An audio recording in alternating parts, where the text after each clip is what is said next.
saudara, selamat pagi. Kita bertemu kembali dalam renungan pagi.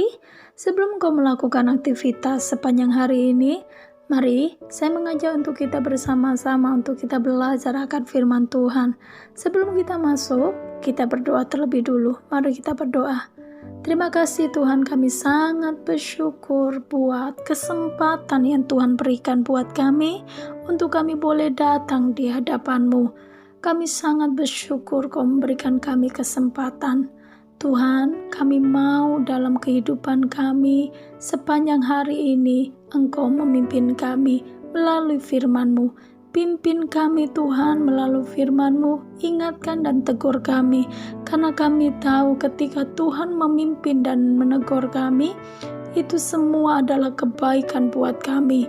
Kami tahu Tuhan ketika firman bersama dengan kami, ada kemenangan dan ada pertolongan dan mujizat yang Tuhan Kau kerjakan buat kami sepanjang hari ini. Sebab itu kami serahkan hidup kami sepanjang hari ini, rancangan, rencana, semua yang kami sedang siapkan Tuhan, dan aktivitas kami sepanjang hari ini kami mau taruh di dalam Engkau. Kami mau Tuhan Engkau yang berkarya memimpin kami melalui firman-Mu. Berbicaralah Tuhan, hanya di dalam nama Yesus kami mau sambut firman-Mu. Haleluya, amin. Puji Tuhan saudara, mari kita akan baca firman Tuhan yang terdapat dalam Lukas 17 ayat 15 sampai ayat 19. Saudara boleh baca di rumah nanti ayat yang ke-11 ya sampai ayat 19. Tapi saya akan baca di ayat 15 sampai ayat 19. Seorang dari mereka ketika melihat bahwa ia telah sembuh, kembali sambil memuliakan Allah dengan suara nyaring. Ayat 16, lalu bersyukur di depan kaki Yesus dan mengucap syukur kepadanya. Orang ini adalah seorang Samaria. Lalu Yesus berkata, bukankah 10 orang tadi semua telah menjadi tahir? Di mana yang 9 orang itu? Tidak adakah di antara mereka yang kembali untuk memuliakan Allah selain daripada orang asing ini? Lalu ia berkata kepada orang itu, berdirilah dan pergilah, imanmu telah menyelamatkan engkau. Puji Tuhan saudara, kita tahu cerita ini ada 10 orang kusta yang sakit yang sama. Sakitnya sama. Dan ketika dia melihat Yesus, sama-sama minta belas kasihan untuk disembuhkan. Sama-sama mereka untuk disembuhkan. Mereka memiliki sama-sama sakit. Mereka juga punya keinginan sama-sama minta kesembuhan. Dan Tuhan lakukan itu. Apa? Menyembuhkan mereka. Bahkan di situ juga diceritakan bahwa Tuhan mentahirkan mereka. Tetapi perbedaan di sini adalah hanya 1 dengan 9. 10 yang sakit sama dan 10-10-nya disembuhkan. Tetapi mereka ada perbedaan adalah 1 orang dengan 9 orang. Yang 1 kembali, yang 9 tidak. Pagi ini kita akan belajar saudara, berbicara tentang bersyukur. Saya tahu kata kalimat bersyukur ini tidak asing bagi setiap kita, apalagi orang Kristen.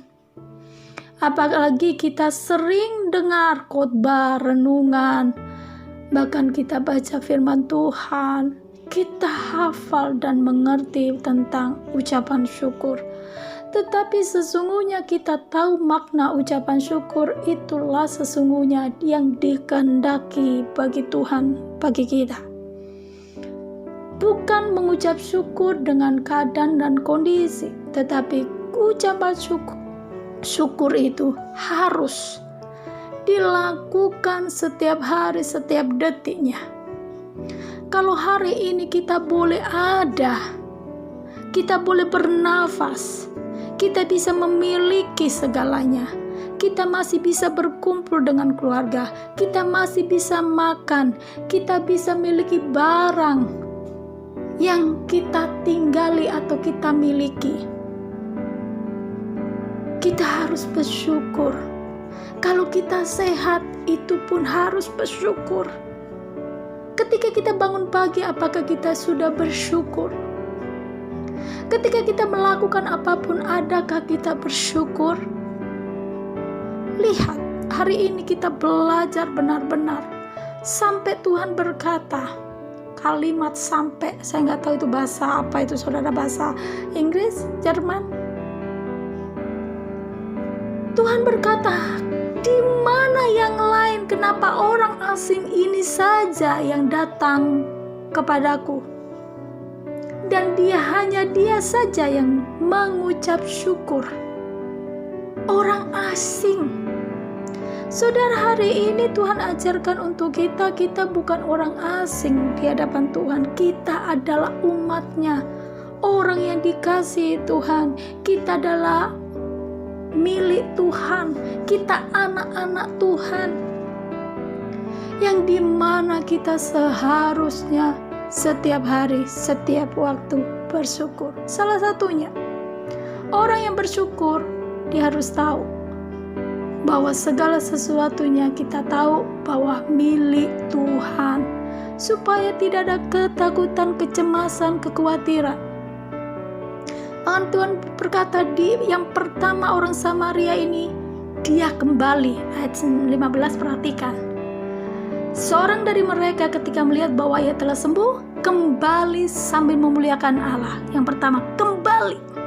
Kita harus tahu segala sesuatunya ini adalah kita harus kembali kepada siapa? Tuhan.